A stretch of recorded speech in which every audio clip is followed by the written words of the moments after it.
All right, so looking at part E of 9-69, it says the two shortest sides of the right triangle are called the legs. And we see that down here in this diagram. These are the two shortest sides, so they're referred to as the legs, leg A and leg B. And the longest side is referred to as the hypotenuse. All right, hypotenuse is the longest side. And we previously wrote a statement about the relationship between the areas of the squares drawn on the sides of the right triangle. So now we're going to use words to describe the relationship between the lengths of the legs and the length of the hypotenuse. All right, so just like we did the smallest side length squared plus the medium side length squared equals the largest side length squared, how could we write basically the exact same thing, but using the terminology of leg A and leg B and how it compares to the hypotenuse? All right, so that's what you're going to write in here. And then as we scroll down, it says the relationship we described in part E is called the Pythagorean theorem. And it states that if I have leg A and I square it, and leg B and I square it, it's going to equal the hypotenuse squared.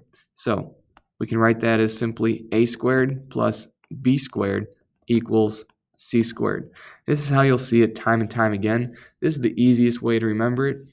But remember, a and b are going to be the two small sides, and then c, of course, is going to be the longest side. All right, so now we're going to use that equation, a squared plus b squared equals c squared, to write an equation for each diagram below. And then we're going to find the missing area. Now notice, in each of these problems, what type of unit is it given us? It's given us centimeters squared. So is it already squared for us? You bet. So here we're going to have to calculate what c squared is based off of our two numbers. 9 plus 34. Well, that's going to give me 43. And look at that. That's what c squared equals, 43. And that's all it's asking for here. So you're going to use that first example to complete the next problems. And notice it may be asking about the hypotenuse, side c squared.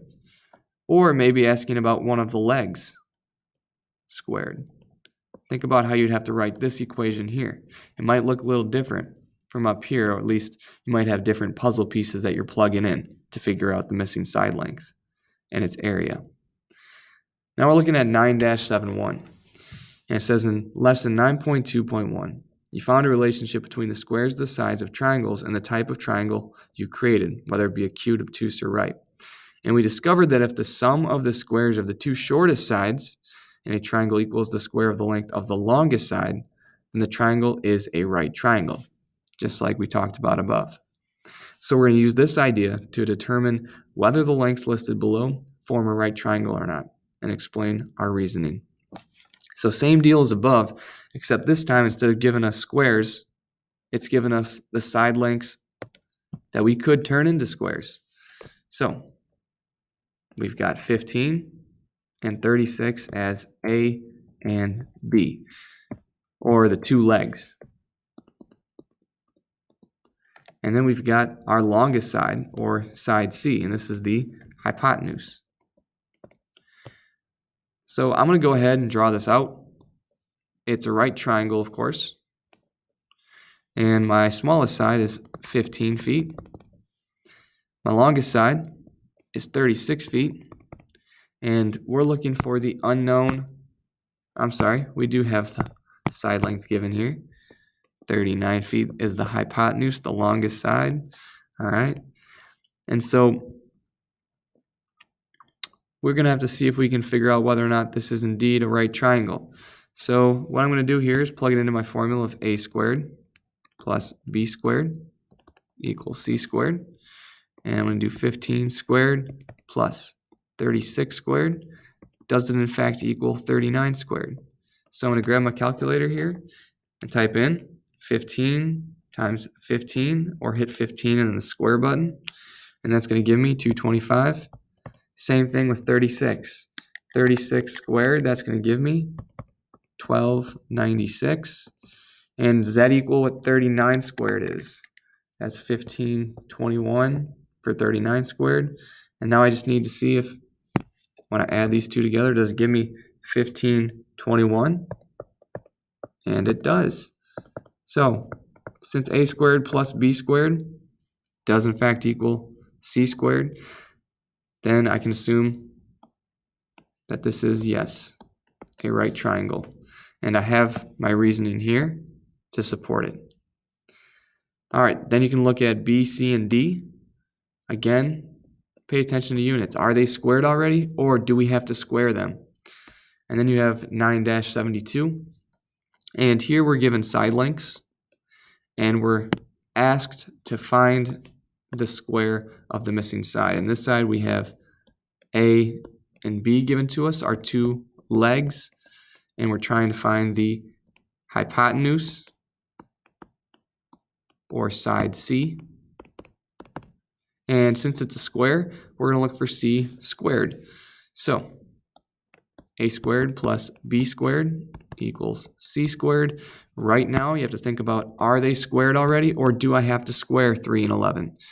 And then, after that step, what would C squared be? Same thing with B, same thing with C and D. We're trying to find the area of the square created by that missing side, whatever that missing side is. It does change for each problem what that missing side is. And then we have 9-73. How long is the missing side of each triangle in parts B and C of problem 9-72? And then you're going to explain your reasoning. So, again, A squared plus B squared equals C squared. A and B are your two smallest lengths, so are 6 and 8 your two smallest lengths? If that's the case, you'd plug it right in. And then what would C squared be? All right, and then work on the next problem too. And then once you're done with all of the core problems, you are going to move on to the review and preview for today. Please be sure that first you have shown all of your work. You have created some really detailed responses. You've drawn on the grid paper. You've done correct measurings. You've come up with a formula. If everything looks good, then go ahead, take pictures and submit it on a document.